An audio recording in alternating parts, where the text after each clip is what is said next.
Olá, mulheres selvagens, como vocês estão?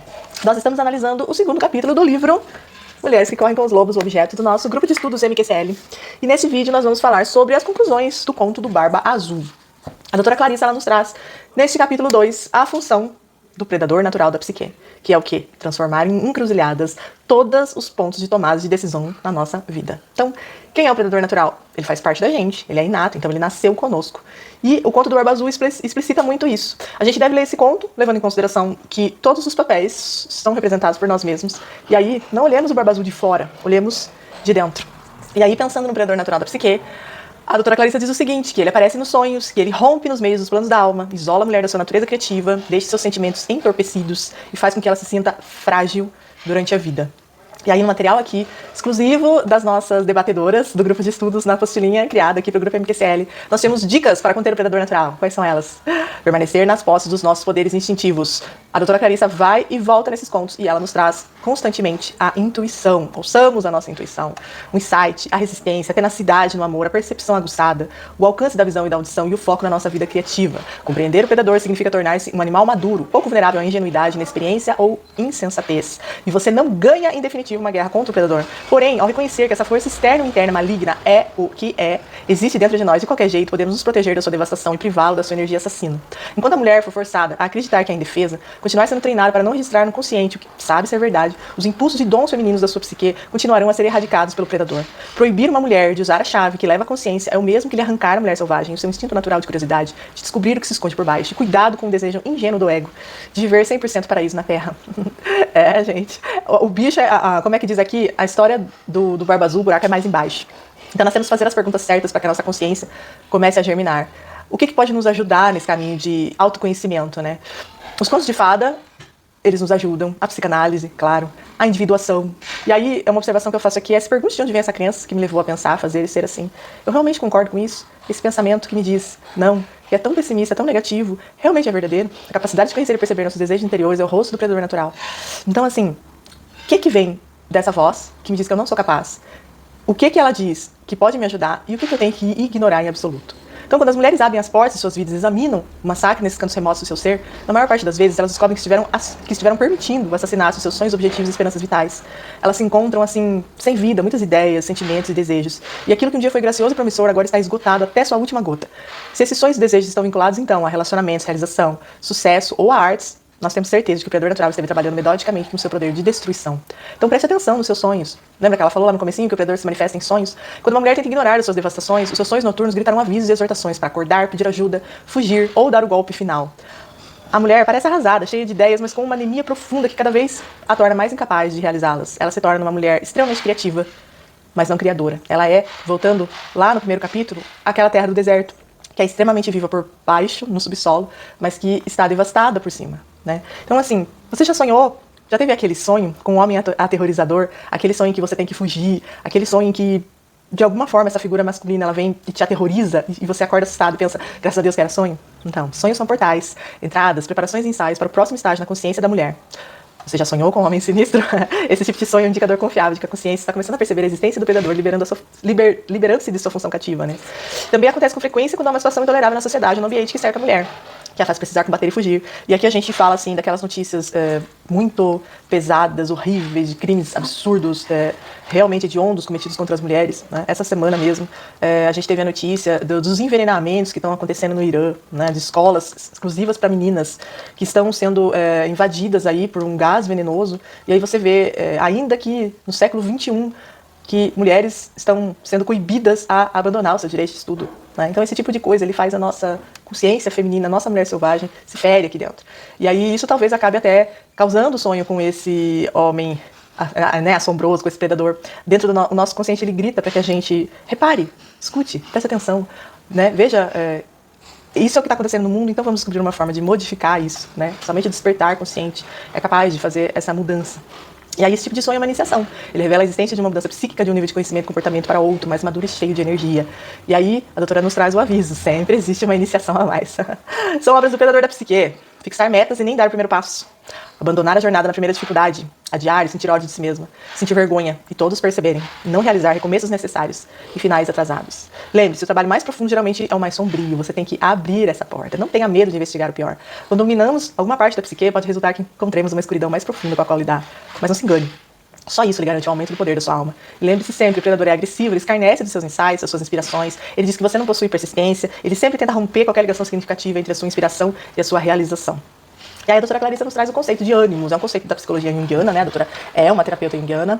E só que aqui, ao contrário do que Jung geralmente escrevia, acreditava, pregava, que o ânimos é o nosso lado masculino, né? A doutora, ela evita um pouco usar isso, né? Lógico que ela acredita na dualidade, né, de todos nós temos um lado masculino e um lado feminino, mas ela fala que o ânimos, ele é uma parte mortal, instintual e cultural nossa. Então, assim, ele vem tanto de dentro quanto de fora, né? Essa energia masculina interna.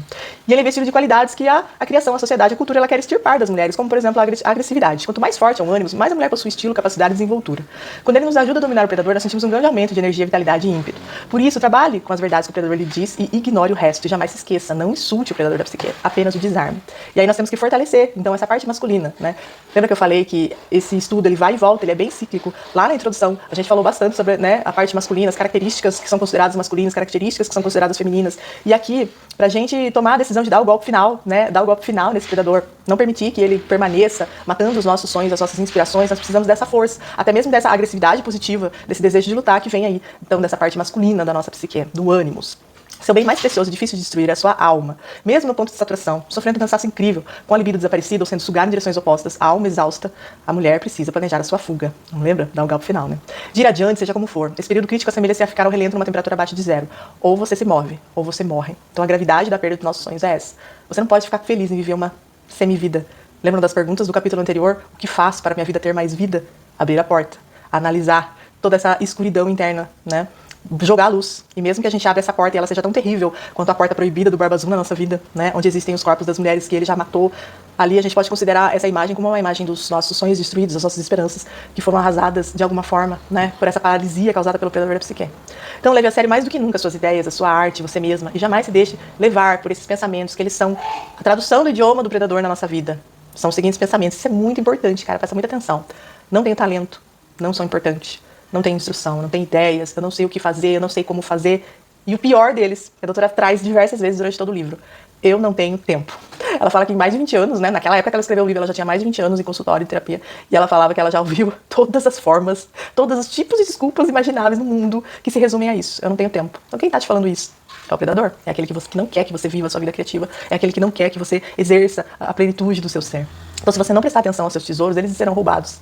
E eles serão roubados por vocês mesmas. Então, assim, quando ela também fala da ingenuidade, que a gente não pode querer viver o paraíso aqui na Terra, a gente também tem que considerar que muitas vezes essa imaturidade, essa ingenuidade, ela faz com que a gente julgue que são os outros que estão destruindo os nossos sonhos. É fácil condenar o predador como alguém externo a nós. É meu marido, é meu namorado, é meu filho, é meu patrão.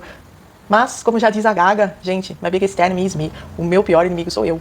É essa voz aqui dentro que não está permitindo que você viva plenamente o seu potencial. Então aqui, outro aviso da doutora. Quando acionamos a energia selvagem para resistir ao predador, adivinhem quem aparece imediatamente. A mulher selvagem chega superando qualquer cerco, obstáculo que o predador tenha construído. Ela não é um ícone a ser exposto na parede como um quadro religioso. Ela é um ser vivo e chega a nós de qualquer lugar, sob quaisquer condições. Ela e o predador se conhecem há muito tempo. Ela descobre seu paradeiro através de sonhos, histórias, contos e da vida inteira das mulheres. Aonde ele estiver, ela estará, pois ela é quem contrabalança a destruição causada por ele. Quando a expressão da alma está sendo ameaçada, não é só aceitável fixar um limite e ser fiel a ele. É imprescindível. Mais uma vez, ela salienta que é uma questão de vida ou morte. E aí a gente tem no conto do Barba Azul vários pontos, né, que a gente já viu aqui, fala muito sobre a intuição. A princípio, a irmã mais nova, que vamos dizer assim, que interpretaria aí o ser humano mais ingênuo, ela diz, a barba dele é estranha, é muito azul, alguma coisa me diz que eu tenho que ficar longe dele. Mas aí ele vai chegando, ele vai se aproximando dela de alguma forma, e ela, a barba dele nem é tão azul assim. Ela não escuta a intuição. O primeiro pensamento dela é, corra, se afaste, não permaneça, não arrume desculpas pra ficar. Mas ela dá um jeito, ela arruma desculpas pra ficar. Vamos às irmãs mais velhas, que em tese são mais maduras, elas correm, elas não aceitam a corte, né, esse flerte dele. E aí a mais nova aceita. Ela se casa, ela tem tudo o que ela quiser, menos abrir aquela porta. Né? Então o que significa essa proibição dele? É uma forma de aguçar a curiosidade. Sendo o predador da psique, o Barba Azul, ele conhece a mulher selvagem. A gente não acabou de dizer aqui que eles se conhecem há muito tempo.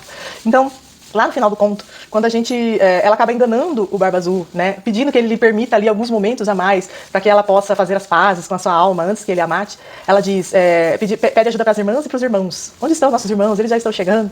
Então, assim, essa parte a gente pode interpretar o seguinte: as irmãs, o lado feminino, a mulher selvagem que vem em auxílio. Os irmãos, o ânimos, o lado masculino que vem em auxílio. E aí, assim, quem destrói o Barba Azul? A própria vítima, né? Aqui dentro da gente ocorre essa batalha, ela não é externa, ela tá aqui. Então a única forma da gente, vamos dizer assim, colocar esse predador, o Barba Azul, no lugar dele, é dar ouvidos à intuição, é dar ouvidos à mulher selvagem, é fortalecer o nosso ânimo, para que a gente possa ter aí essas características que nos permitem dar um basta, dizer não, né? Pôr um ponto final nas coisas que estão impedindo que os nossos sonhos se realizem, que a nossa criatividade seja exercida. E aí no final do capítulo a doutora também traz perguntas-chave para ajudar na batalha contra o predador. O que está atrás da porta? O que não é como aparenta ser? O que eu sei no fundo de mim mesma que eu preferiria não saber? E que parte de mim foi morta ou está agonizando? Então, são perguntas profundas. Perguntas que só com uma análise interna, com a interpretação dos nossos sonhos, com o autoconhecimento, com a investigação, a individuação, a gente vai conseguir responder.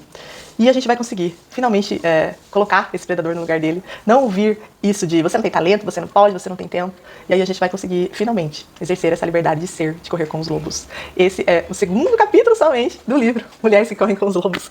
Essa foi o resumo do que foi discutido na reunião do último dia 2. A gente também debates, então a gente sempre abre um espacinho para as mulheres poderem falar, dar os seus insights sobre a leitura do conto, do capítulo. E está sendo muito gratificante e muito gostoso compartilhar tudo isso também com vocês. Então, eu sou a Luciana Oliveira. E desejo a todos, especialmente no dia de hoje, um feliz Dia Internacional da Mulher, que nós consigamos combater o nosso predador, para que a gente consiga ser livres. Um beijo.